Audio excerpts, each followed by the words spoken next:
Bismillahirrahmanirrahim. Alhamdulillahi rabbil alamin. Allahumma salli ala sayyidina Muhammadin al-fatihi lima ughliqa wal khatimi lima sabaqa nasiril haqqi bil haqqi wal hadi ila siratikal mustaqim wa ala alihi haqqa qadrihi wa miqdarihil azim. Rabbi syrah li sadri wa yassir li amri wahlul 'uqdatam min lisani yafqahu qawli, amma ba'du. Radhiyallahu an syekhina wa wasilatina ila rabbina Sidi Syekh Abil Abbas Ahmad bin Muhammad At-Tijani wa an musannifi hadzal kitab samahatal imam Syekh Salahuddin At-Tijani Al-Hasani wa an muassisil ma'had ya maftuh wa bu'nya marfu'ah wa radiyallahu bihim anna, amin.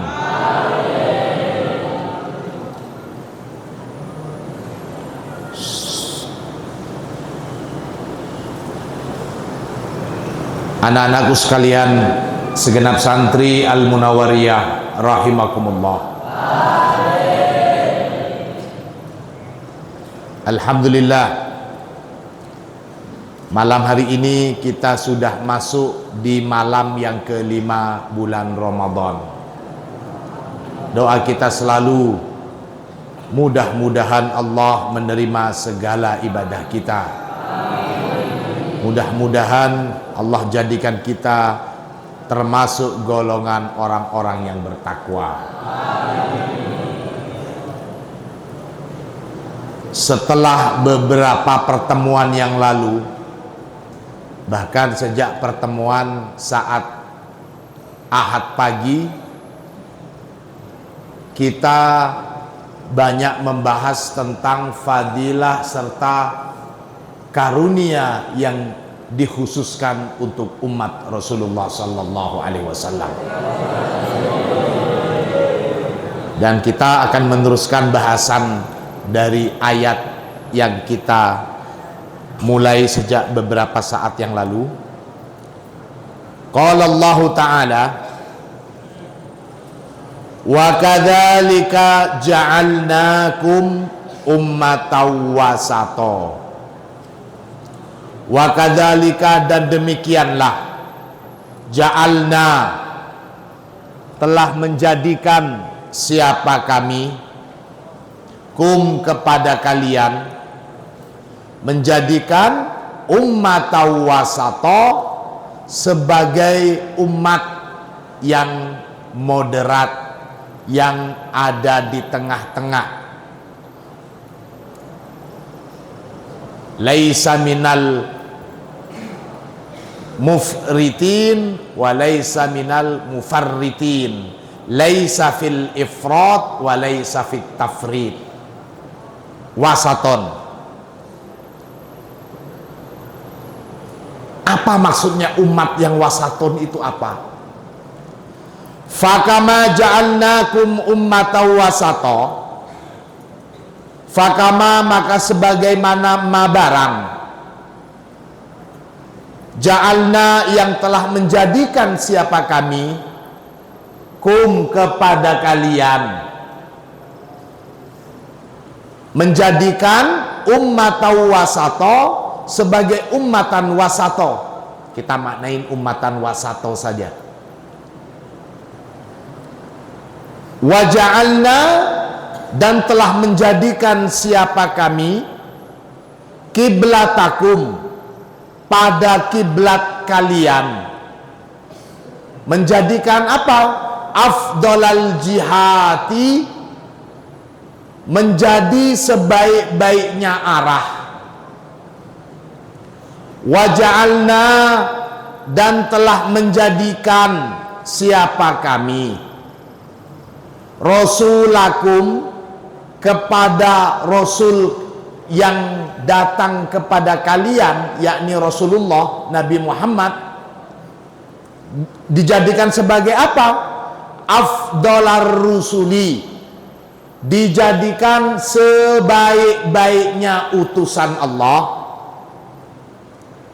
Fakot maka sungguh ja'alna telah menjadikan siapa kami kum kepada kalian afdolal umami, dijadikan sebagai sebaik-baiknya umat dibandingkan umat-umat terdahulu. Allah sudah menjadikan kita ummatan wasato. Allah juga menjadikan kiblat atau arah solat kita menjadi sebaik-baiknya arah. Allah juga menjadikan Nabi kita Rasulullah sebagai sebaik-baiknya utusan. Maka Allah juga menjadikan kita ini sebagai umat yang paling baik. Alhamdulillah. Sebagaimana firman Allah, kuntum khaira ummatin. Kuntum ada siapa kalian, khaira ummatin ialah sebaik-baik umat, ukhrijat yang dikeluarkan. Siapa umat? Linnasi bagi umat manusia sekalian. Ali Imran 110. Wahai santri Al-Munawwariyah, wahai santri Al-Munawwariyah, wahai umat Rasulullah, kita ini adalah umat wasatau. Alhamdulillah. Arah kiblat kita menjadi sebaik-baiknya arah. Alhamdulillah. Rasulullah yang terutus untuk kita, yakni Nabi Muhammad, menjadi sebaik-baik Rasul. Alhamdulillah. Dan kita wahai santri Al-Munawwariyah, kita ini tergolong sebagai umat yang paling baik di antara seluruh umat manusia. Alhamdulillah. Allahumma sholli ala Muhammad.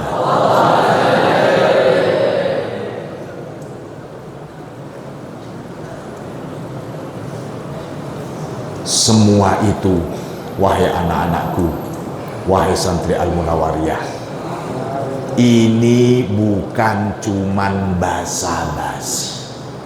Ini penegasan langsung dari Allah, Tuhan yang menciptakan segala yang ada. Allah sudah tegaskan bagaimana kedudukan kita sebagai umat Rasulullah di tengah umat-umat yang lain. Apa sih maksudnya wasaton gitu? Sekarang kita akan bahas.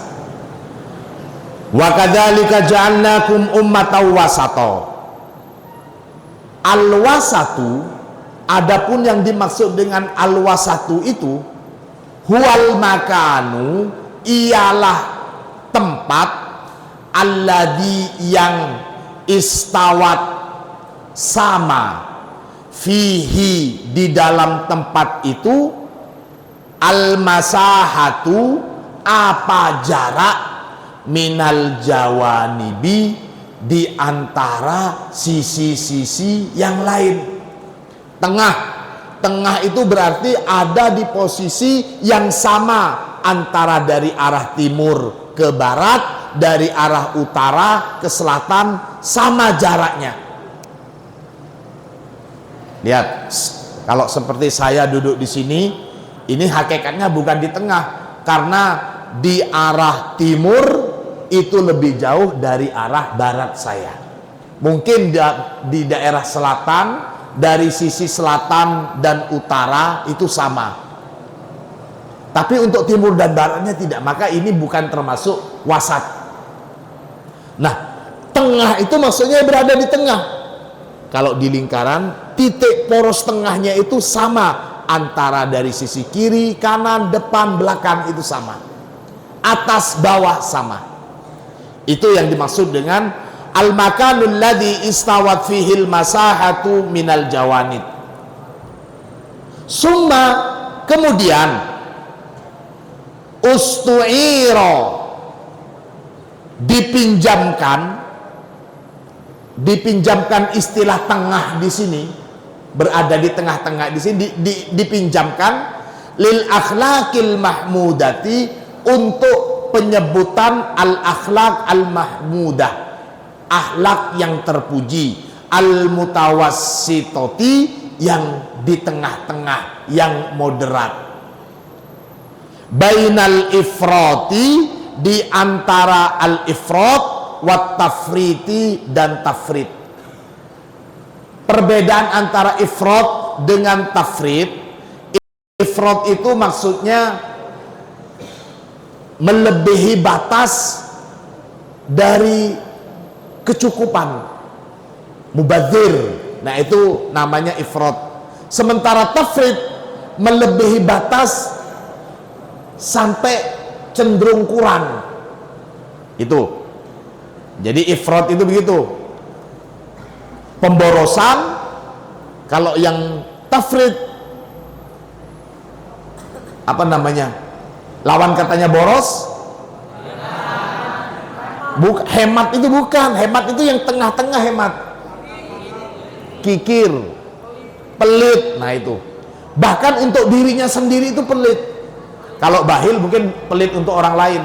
Kalau pelit untuk diri sendiri istilahnya asyuhu. Kenapa kamu kok nggak makan? Eman-eman kiriman uangnya. Jadi yang seharusnya dia makan satu piring, dimakan itu cuman satu suap, eman-eman disimpan lagi. Bahkan untuk dirinya sendiri itu pelit. Nah, ini namanya tafrit. Atau ifrat yang cukup satu piring, dia beli sampai 10 piring. Nah, ini namanya ifrat, melampaui batas dari yang cukup sampai berlebih-lebih. Itu ifrat. Kalau tafrit, melampaui batas dari yang cukup sampai sangat kurang. Fahimtum? Itu. Maka di sini ustu'ira lil akhlaqil mahmudatil mutawassitati bainal ifrati wat tafrit. Faljudu, maka adapun kedermawanan, faljudu, maka adapun kedermawanan, wastun, ialah berada di tengah-tengah, bainal israfi, di antara pemborosan, wal bukhli, dan kebakhilan atau kikir.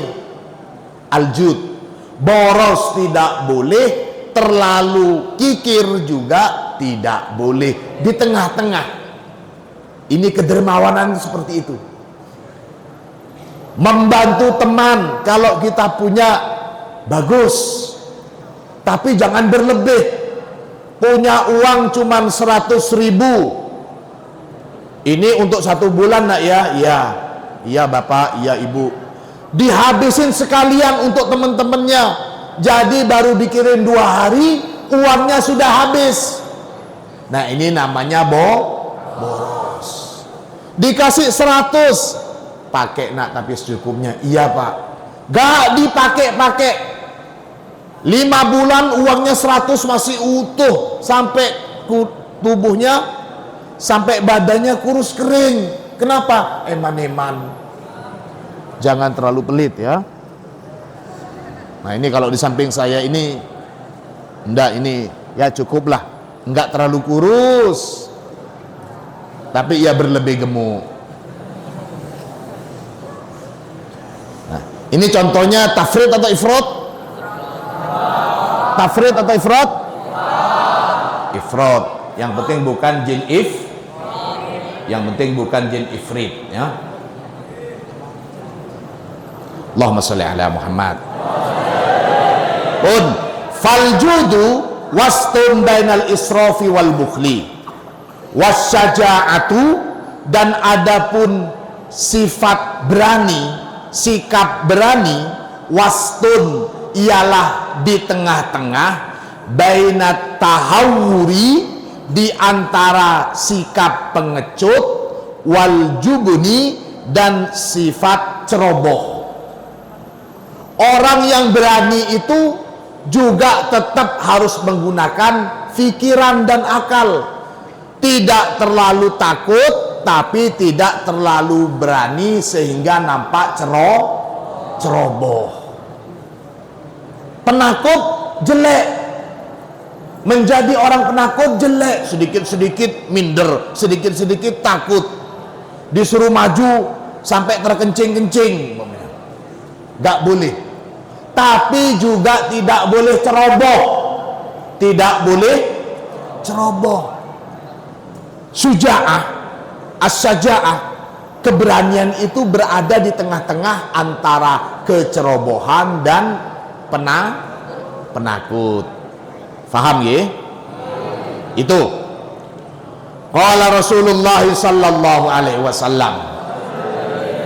Rasulullah bersabda, khairul umuri, adapun sebaik-baiknya perkara, sebaik-baiknya urusan, awsatuha ialah yang di tengah-tengahnya. Wa fi riwayatin, dan di dalam riwayat hadis lainnya Rasulullah bersabda, khairul umuri awsatuha. Sama ya, khairul umur awsatuha, khairul umur awsatuha, sama ini.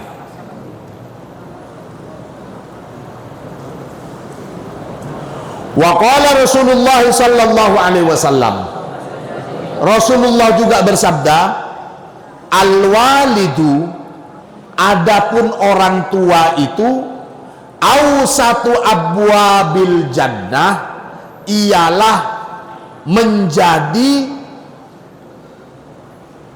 tengah-tengahnya pintu untuk masuk ke surga. Perhatikan semua. Orang tua itu adalah pintu menuju surga yang berada di posisi tengah. Ada ulama yang mensyarah hadis ini, maksudnya itu bagaimana? Awsatu hadis ini, sebaik-baik pintu menuju ke surga adalah pintu melalui orang. Maksudnya apa? Birrul walidain, menjaga hak-hak orang tua atas kita. Kita sebagai anak, kita ini punya hak dan juga punya kewajiban. Apa yang menjadi kewajiban kita itu adalah hak orang tua. Lihat. Sebaliknya, apa yang menjadi tadi saya katakan, apa yang menjadi hak kita merupakan kewajiban orang tua. Sebaliknya, yang menjadi kewajiban kita itu merupakan hak orang tua. Yang diingetin itu adalah kewajiban anak kepada orang tua. Kenapa kok yang diingetin selalu kewajiban anak kepada orang tua? Kenapa kok bukan yang diingetin kewajiban orang tua sama kepada anak di dalam banyak riwayat hadis? Lihat. Karena sudah menjadi hukum alam, anak-anak sekalian. Sudah menjadi hukum alam, insya Allah kalau orang tuanya benar, orang tuanya betul-betul menjalankan, orang tua benar menjalankan hukum alam, bukan orang tua yang sinting apalagi gila, naudzubillah, pasti orang tua itu tidak akan melupakan kewajibannya untuk anak-anaknya. Apa yang menjadi hak anak-anak pasti dipenuhin oleh orang tuanya, bahkan sampai berlebih. Orang tua rela, lihat,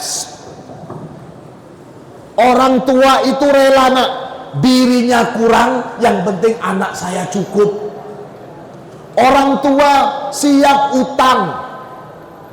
Hutang orang tua siap bukan untuk dirinya, tapi supaya anaknya di pondok bisa sama dengan yang lain.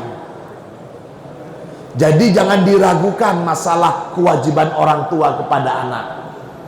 Yang perlu dipertanyakan dan perlu selalu diingat itu adalah kewajiban anak kepada orang tua, kewajiban kita kepada orang tua.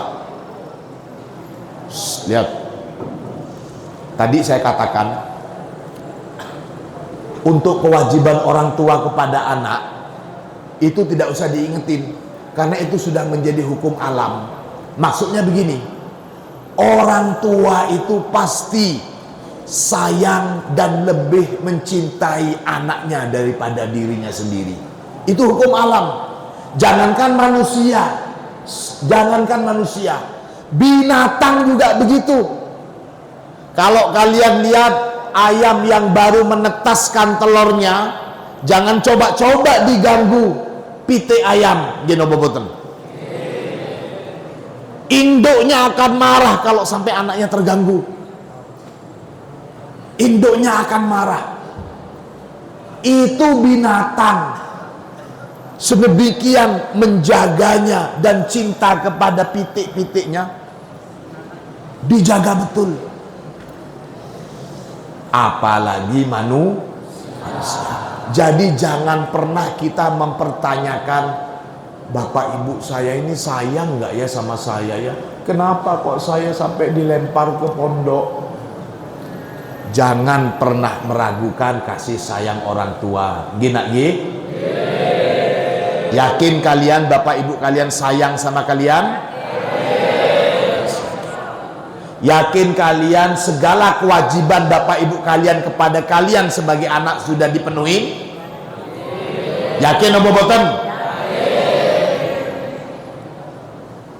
Orang tua kita maksimal nak untuk memenuhi kebutuhan kita.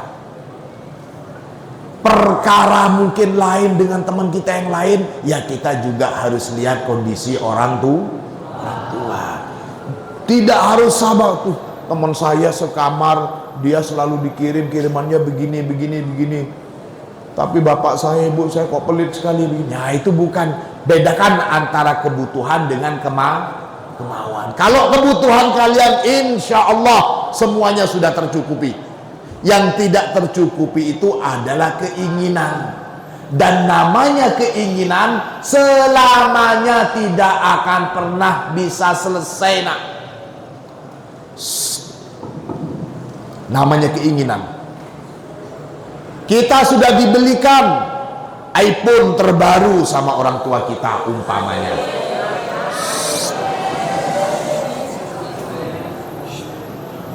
Dibelikan HP terbaru, kemudian teman kita selang berapa bulan yang akan datang dibelikan yang terbaru, maka kita akan melihat HP kita yang 3 bulan yang lalu bagus, lihat teman kita yang lebih bagus, sedikit banyak ada iri, kok teman saya lebih bagus ya. Itu keinginan itu, padahal kebutuhannya enggak begitu. Kebutuhannya tidak begitu.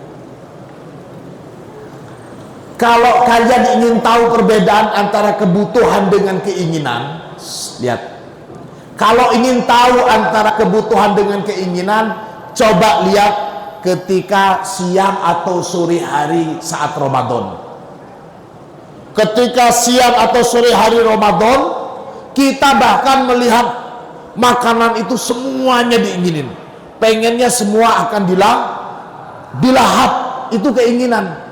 Tapi setelah datang waktu berbuka, kita cuma makan kurma, air, dan sedikit makanan, terasa sudah cukup kenyang. Genopo boten.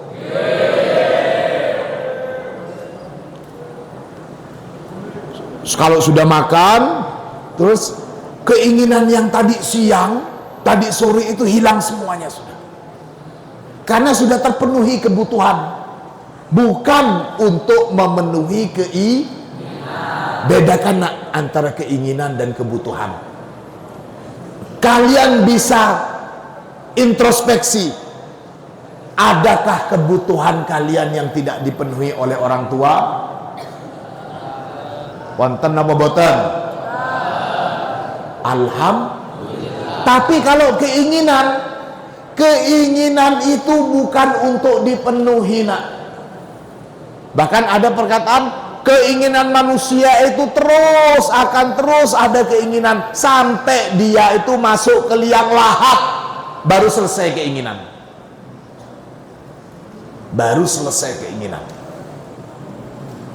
Ini anak-anakku. Maka di sini maksudnya al-walidu awsatu abwabil jannah itu merupakan birrul walidain, berbakti kepada kedua orang tua, menjalankan kewajiban-kewajiban kita sebagai anak kepada orang tua kita, itu merupakan sebaik-baik jalan menuju ke surga. Untuk manusia yang namanya anak, kapan dan dimanapun selalu mempunyai kesempatan untuk melakukan birrul walidain. Bahkan meskipun kalian ada di pondok, peluang untuk birrul walidain itu sangat besar.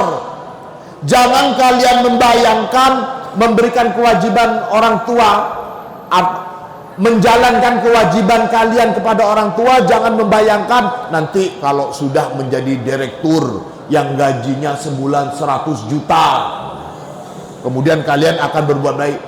Tidak usah nunggu begitu, nak. Ajal orang tua kita tidak ada yang tahu, ajal manusia tidak ada yang tahu. Keinginan kalian besar, ingin segera sukses, sudah birrul walidainnya nanti sengaja. Sekarang masih kecil, nggak mau dengerin orang tuanya. Nak begini, nak. Sini, bu. Nak begini, nak. Waduh, pak. Nak jangan main. Kok liburan mainnya HP terus? Ya mumpung libur. Dibentak-bentak bapak ibunya. Dalam pikiran kita, nanti waktunya berbakti ke orang tua itu kalau sudah besar.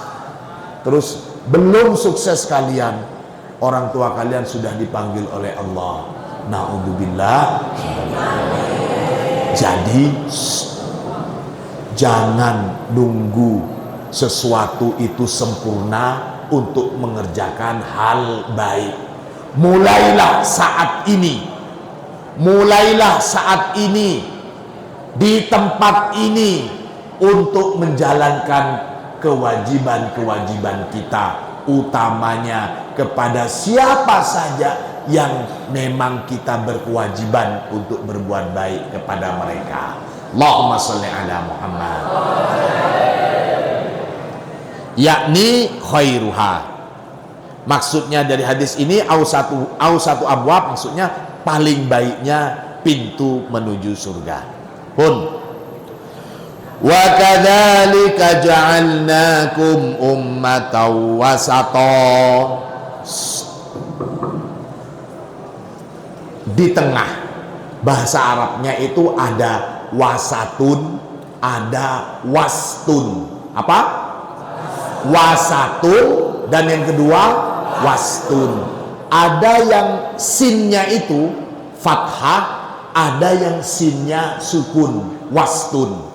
Di Al-Quran yang di sini ummatan wasaton berarti sinnya fathah. Di sini dikatakan wa kadzalika ja'alnakum ummatan wasata. Wastun, adapun kata wastun bisukunis sin, dengan sukunnya huruf sin, wastun ya. Tustakmalu, ialah dipakai. Kata wastun itu dipakai lil wastiyati, untuk posisi tengah, lima fihi bayyinun, untuk apa-apa fihi yang berada di dalam ma bayyinun, sesuatu yang jelas. Lihat, kata wastun dengan sin itu sukun, itu maksudnya tengah dengan sesuatu yang jelas. Contohnya lihat di sini ada lampu. Lihat semuanya. Di sini ada lampu, di sini ada tas. Saya naruh kitab di tengah-tengah antara lampu dan kitab. Maka ini kalimatnya yang benar, al-kitabu wastun bainal lambati wal mahfadoti. Kitab ini berada di tengah-tengah antara lampu dan tas. Jadi barangnya itu jelas, lampu jelas, tas juga jelas. Ini yakni maksudnya jalasa fulanun wasta fulanin wa fulanin.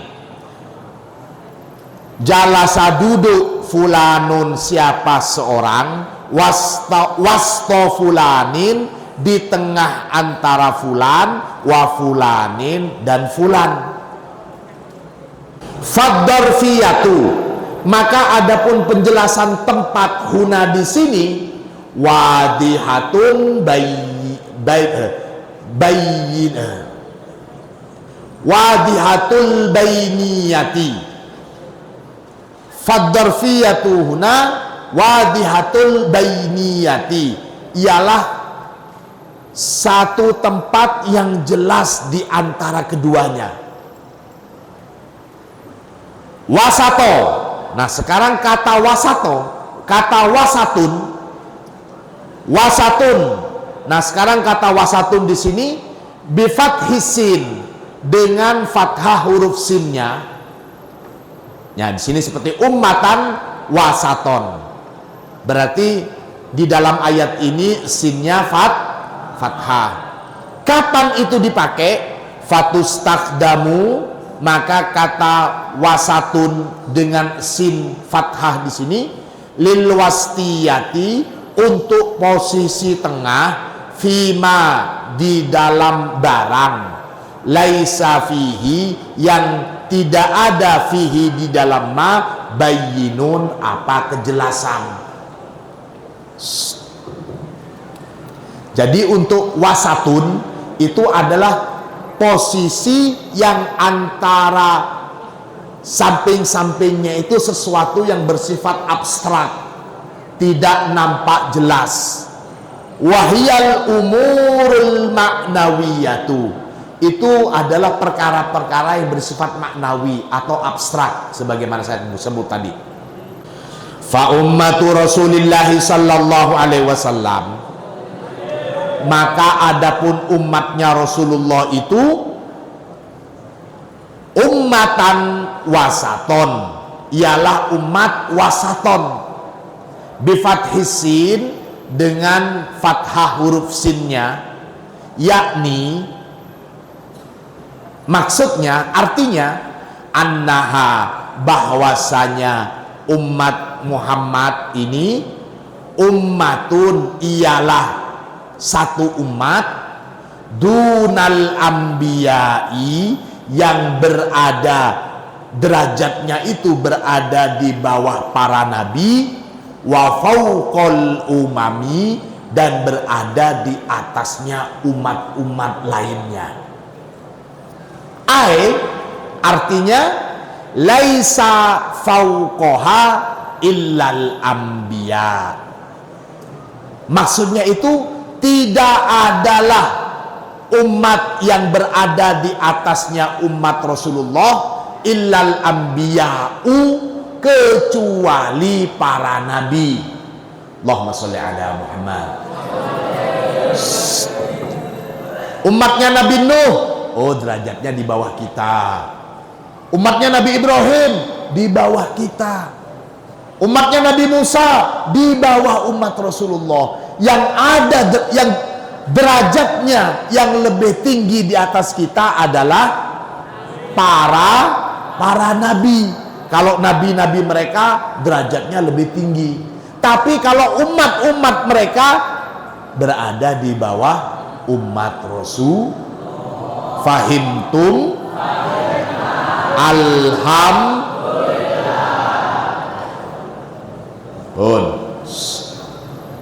Itu makna ummatan wasaton, umat yang posisinya itu berada di bawah, di tengah-tengah. Di tengah-tengah antara siapa? di bawahnya para nabi dan di atasnya semua umat manusia. Itu makna ummatan wasaton secara sederhana. Lihat santri Al-Munawwariyah. Jadi nanti kalau kalian setelah liburan pulang kemudian diminta sama takmir masjidnya, sama kiai kampung, ayo santri, kamu santri Al-Munawwariyah sudah libur, ayo ngasih kita kultum. Nah, gampang, bismillah. Nah, langsung saja bahas masalah ummatan wasaton. Wahai jamaah, bapak-bapak, ibu-ibu sekalian rahimakumullah. Setelah ucapan hamdalah dan sholawat, satu hal yang perlu saya ingatkan untuk diri saya dan semua hadirin dan hadirat. Semuanya begini. Kita ini adalah ummatan wasaton. Tahu apa yang maksud ummatan wasaton? Tidak tahu kan? Nah, makanya mondok.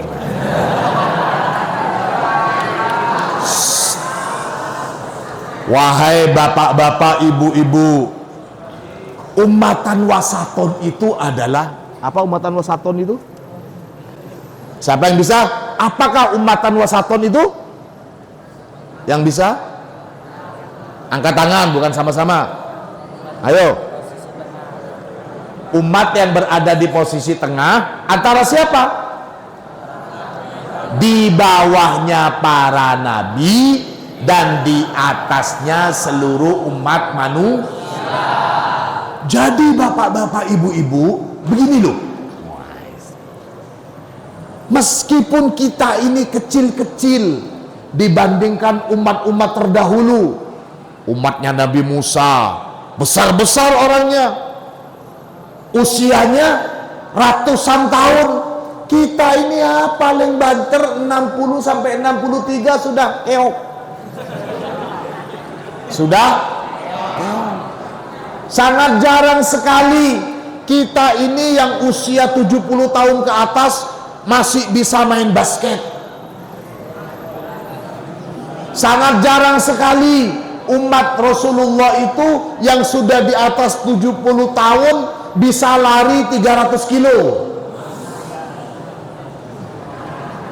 Jangankan lari 300 kilo, jalan 100 meter itu sudah. Kalian punya mbah yang usia 70-80 tahun?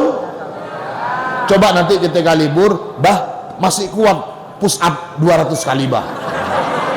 Sudah nggak kuat. Kalian push up sudah kuat berapa kali?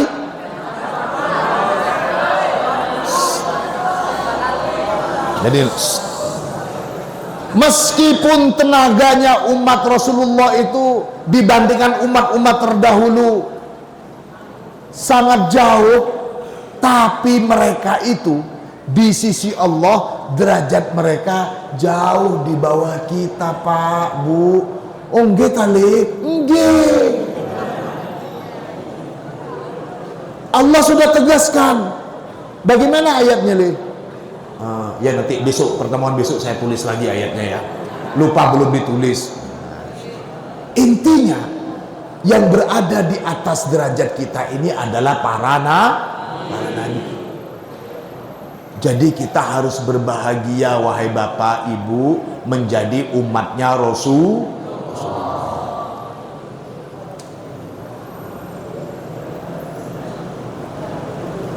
Kalau umat terdahulu usianya ratusan tahun, mereka masih kuat, bukan cuma usianya saja tinggi, bukan usianya saja panjang, tapi memang kondisi tubuh mereka kuat. Bahkan Nabi Nuh itu kalau nggak keliru 1000 atau 1000 kurang gitu, usianya sampai 1000 tahun. Bayangin, kalian mau usia sampai 1000 tahun?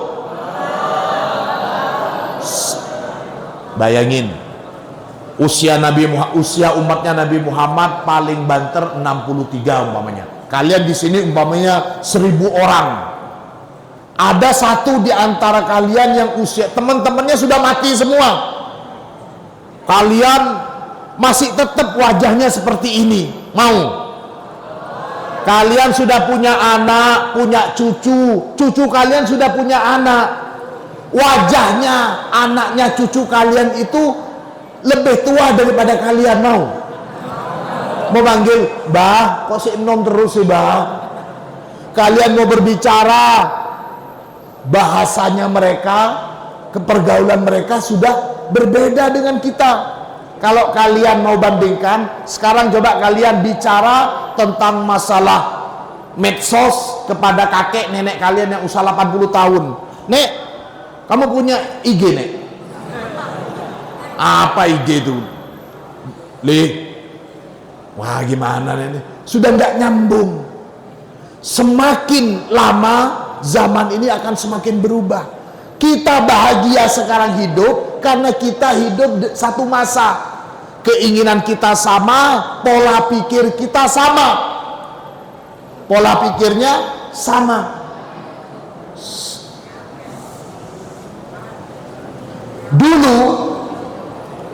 Dulu sebelum ejaan disempurnakan, untuk menyebut kata dulu tulisannya dulu. Sekarang sekarang cobalah kalian kasih baca ke kakek atau nenek kalian WA atau chatan kalian kepada sama teman, OTW, terus kalimatnya apa lagi? Q.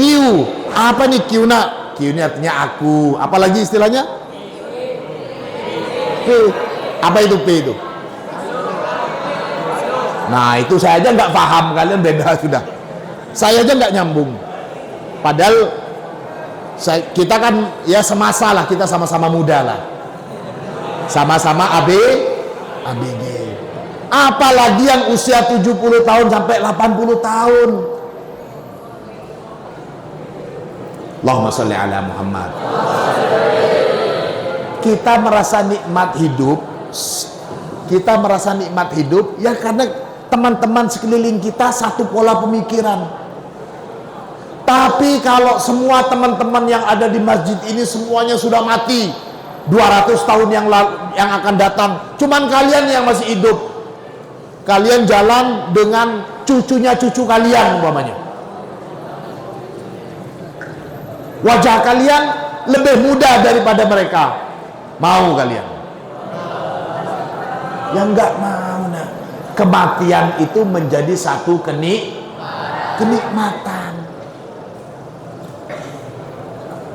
Satu kenikmatan pun sudah jangan bicara. Wa ma ja'alna al-qiblata allati kunta 'alaiha illa lina'lam, dan tidaklah kami menjadikan kiblat allati kunta 'alaiha, di mana kalian mengarah ke kiblat itu, illa lina'lam, kecuali lina'lama, agar supaya kami tahu. Nah, di sini maksudnya fa'ilnya itu Allah, supaya tahu, supaya Allah tahu. Ai linaro, maksudnya supaya kami tahu. Masa sih Allah supaya, jadi kalau umpamanya kiblatnya nggak diarahin ke sana, nggak ketahuan dong. Ini maksudnya perubahan arah kiblat itu untuk ngetes juga apakah umat Islam yang semula kiblatnya itu ke arah Masjidil Aqsa, salah satu tujuan dipindahkannya arah kiblat dari semula ke Masjidil Aqsa dirubah ke Masjidil Haram, yakni Ka'bah di Masjidil Haram, salah satunya adalah ingin melihat apakah umat Islam yang mengaku sebagai pengikut Rasulullah itu benar-benar ketika Rasulullah sudah mengarah kiblat mereka juga mau ikut. Ini maksudnya lina'lam. Masa Allah untuk mengetahui pengikut Rasulullah itu benar-benar ikut atau tidak harus menggunakan perubahan kiblat, kemudian menggunakan istilah linaro, supaya kami tahu. Jadi kan seperti syartun, seperti syarat itu. Maka di sini dijelaskan wahwa, adapun maksud dari kata lina lam ini, linaro di sini, tajallin, merupakan tajalli. La hakikiyatun, itu bukan hakiki. Jadi itu bukan makna yang hakikat. Id ilmullahi, karena ilmu Allah itu muhitun, ialah mencakup bikulli syai'in, pada segala sesuatu, wa qabla kulli syai'in, dan sebelum segala sesuatu itu ada.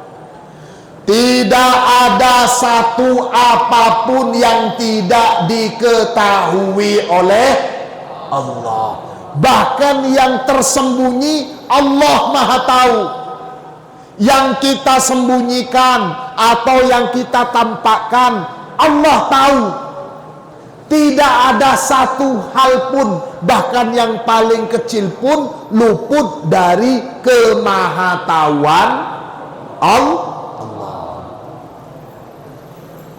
Lihat,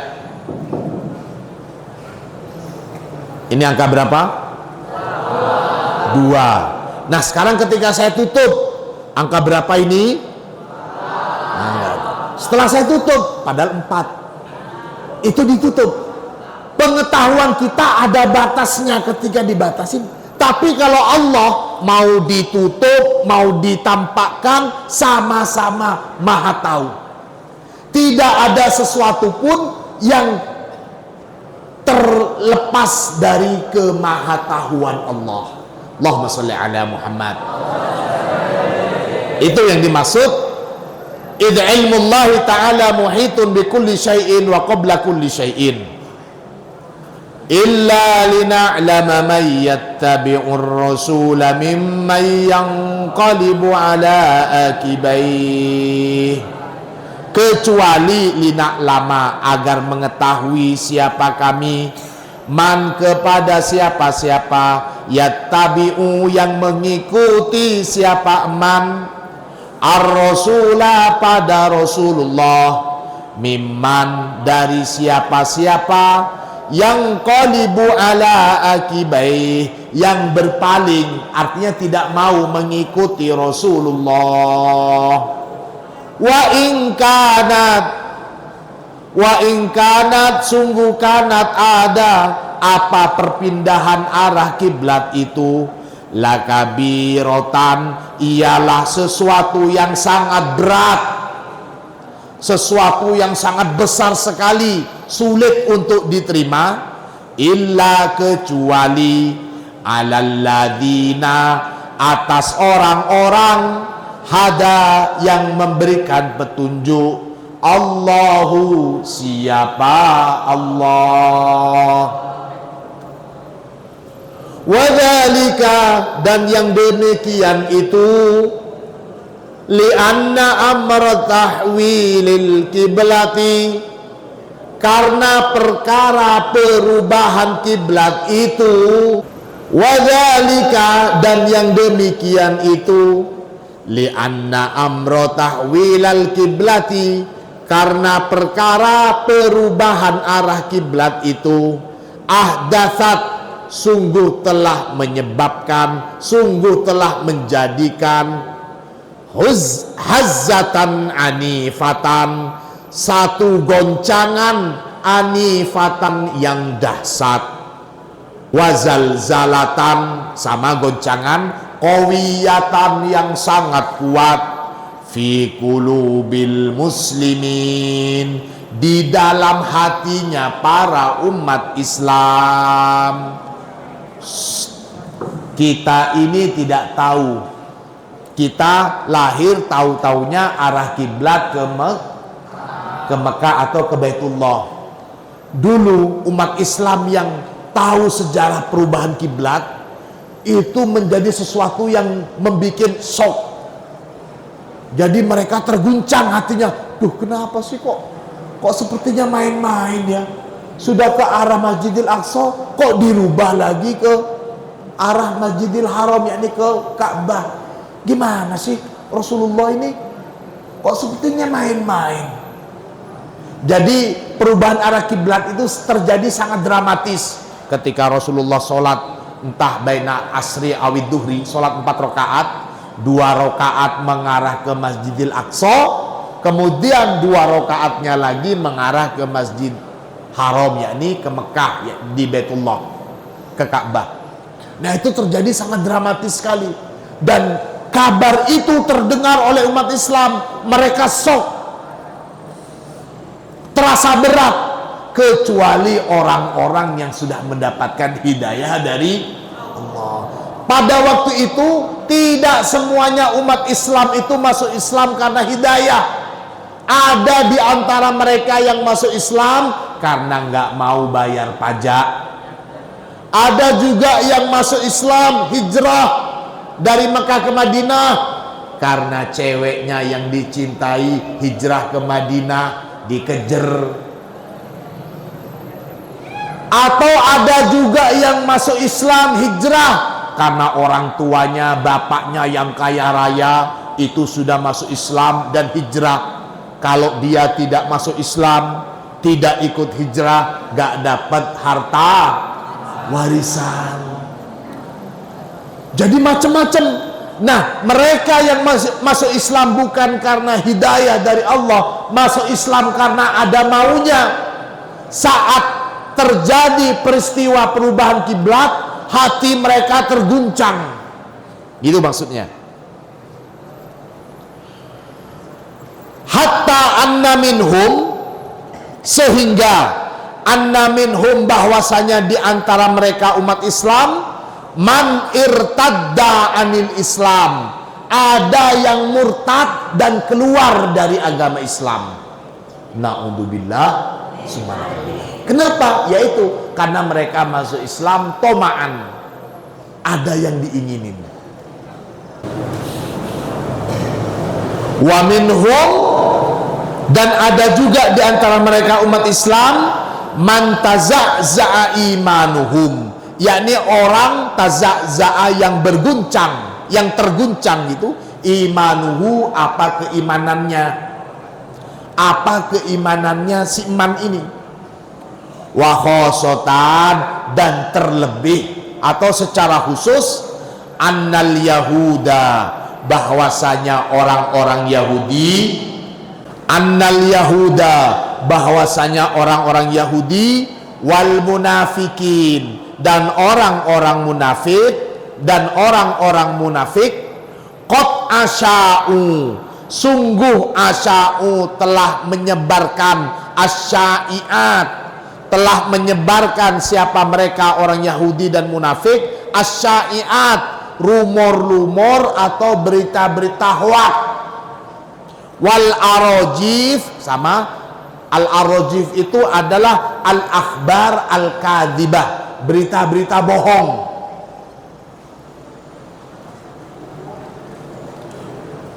Wa min dhammiha, dan termasuk yang menjadi berita bohong yang mereka sebarkan itu, lihat, berita hoak yang disebarkan oleh orang-orang Yahudi, oleh orang-orang munafik kepada umat Islam setelah pergantian arah kiblat. Beritanya apa? Qalu, mereka mengatakan, innal muslimina, bahwasanya umat Islam itu, alladzina, yang matu, sudah mati. Siapa mereka? Umat Islam. Wakanu, dan ada siapa mereka? Orang yang sudah mati. Yusalluna, dulu mereka itu sholat, ila Baitul Maqdis, mengarah ke Baitul Maqdis. Qad batolat, sungguh telah batal, sholatuhum, apa sholat mereka. Lihat. Jadi ini lihat, perhatikan supaya nggak salah paham. Ketika arah kiblat itu dirubah dari menghadap ke Baitul Maqdis, dirubah ke Ka'bah, Baitullah, salah satu rumor yang mereka sebarkan itu begini, gak bener itu Muhammad kok, agama kok main-main. Kalau memang ada perubahan arah kiblat, lah terus bagaimana orang tua kalian, umat Islam yang sudah mati sebelum arah kiblat ini dirubah, berarti batal dong sholat mereka, karena mereka tidak pernah sholat menghadap ke Ka'bah. Selama ini mereka sholat menghadap ke Baitul Maqdis, ke Masjidil Aqsa. Batal berarti sholat mereka dong. Itu rumor yang mereka sebarkan. Faradda, maka menjawab Allahu Ta'ala, siapa Allah Ta'ala, alaihim, atas mereka, atas rumor yang mereka sebarkan, atas hoak yang mereka sebarluaskan. Allah menjawab biqaulihi, dengan firman Allah, wa ma kana Allahu liyudhi'a imanakum, wa ma kana, dan tiadalah, karena ada siapa Allah, karena Allah, ada siapa Allah, liyudhi'a, menyia-nyiakan siapa Allah, imanakum, pada keimanan kalian. Jadi gak mungkin Allah akan menyia-nyiakan keimanan kalian. Jangan percaya omongan mereka bahwa orang tua kalian yang sudah mati, yang dulu kalau sholat menghadap ke Masjidil Aqsa sebelum dirubah ke Baitullah, keimanan mereka, sholat mereka tetap diterima, gak mungkin sia-sia. Jadi gak usah didengerin hoak yang mereka sebarkan. Begitu maksudnya.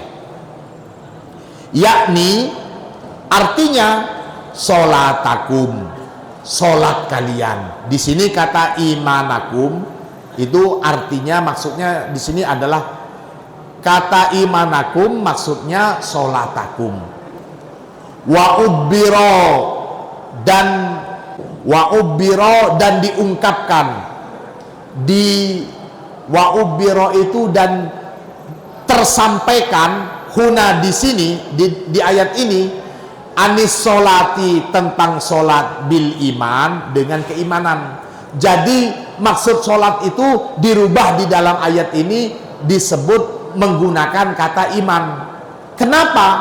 Perhatikan, kenapa kok maksudnya sholat tapi digunakan kata iman? Di sini dikatakan li'annas sholata, karena sesungguhnya sholat itu ruknun asasiyun, menjadi rukun yang dasar, menjadi rukun yang sangat-sangat dasar, fi hadal imani, dalam keimanan umat Rasulullah. Artinya orang yang mengaku beriman, maka dia wajib untuk melaksanakan sholat. Allahumma sholli ala Muhammad.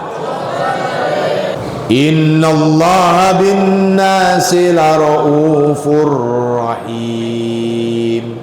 Sesungguhnya Allah bin nasi, kepada umat manusia, la raufun, adalah zat yang maha pengasih, pengasih sayang, rahimun, yang maha kasih. Ar-ra'fatu, ini raufun. Kata ar-ra'fatu di sini hiya asyaddur rahmah. Maknanya ar-ra'fah itu sangat sayang, sangat-sangat kasih sayang.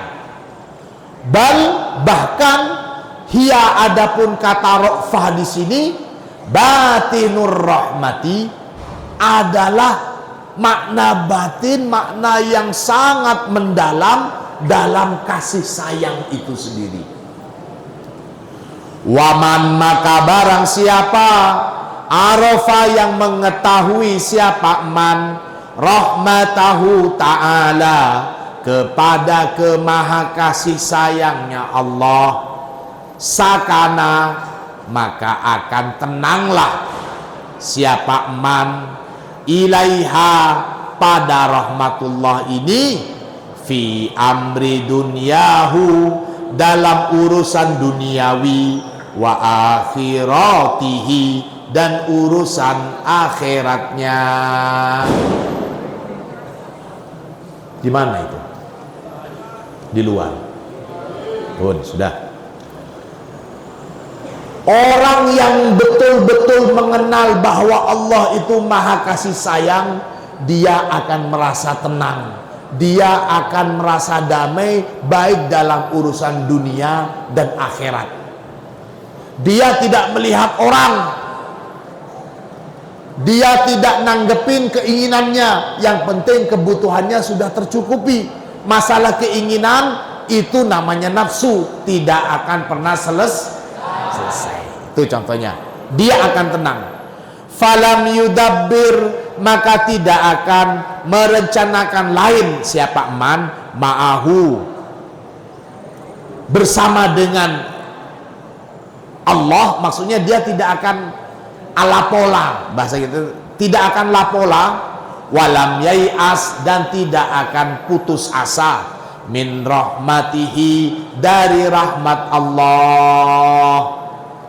Waman, dan barang siapa takhallaqa, yang berakhlak, beretika. Siapa? Man bihadzal ismi, dengan ismullah ar-Rahman ini, dengan ismullah yang rahmaniyah ini. Min ibadihi, dari para hamba-hamba Allah. Tajidu, maka akan mendapati siapa kamu, annasa, pada orang-orang. Yaskununa, akan tenang siapa annas, ila syafaqatihi, pada kemurahan Allah, wa ra'fatihi, dan kasih sayang Allah. Tenang dari apa?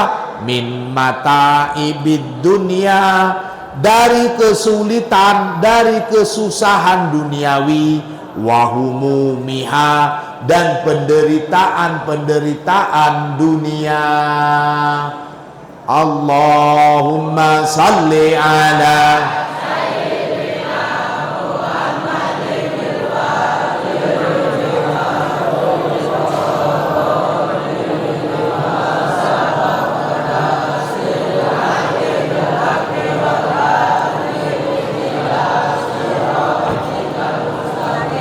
wa ala alihi haqqa qadrihi wa miqdarihil azim.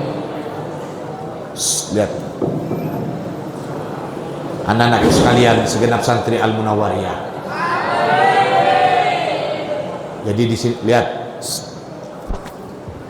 untuk bisa memahami paragraf terakhir ini, kita bisa membayangkan pada orang tua kita. Kita tahu orang tua kita, anak yang mengetahui kemampuan orang tuanya, dia akan tenang. Nak, kamu kuliah ke luar negeri nak ya, dia tahu orang tuanya mampu. Oh siapa? Kamu kuliah di Amerika ya, siap, karena tahu orang tuanya mampu. Karena tahu, tenang. Kuliah di Amerika, kuliah di luar negeri, di Arab Saudi, di Mesir, disuruh orang tua saya, dan saya tahu orang tua saya mampu. Gampang, kiriman tiap bulan, tidak mungkin telat. Tenang, itu kita kepada orang tua. Apalagi kalau kita mengetahui kemahakayaan Allah, kemaha kasih sayang Allah kepada umatnya. Maka dalam hal ini dikatakan, semakin seseorang itu mengenal Allah, maka dia akan semakin menjadi orang yang bijaksana. Ahlullah.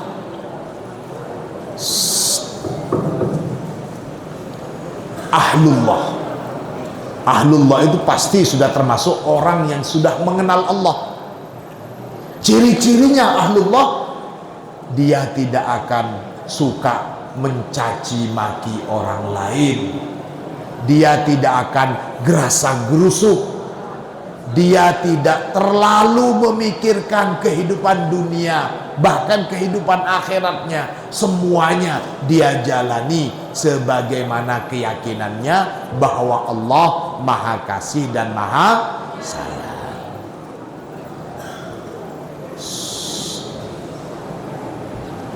Ini anak-anakku sekalian, segenap santri Al-Munawwariyah, mudah-mudahan ilmu kita bermanfaat. Al-Fatihah.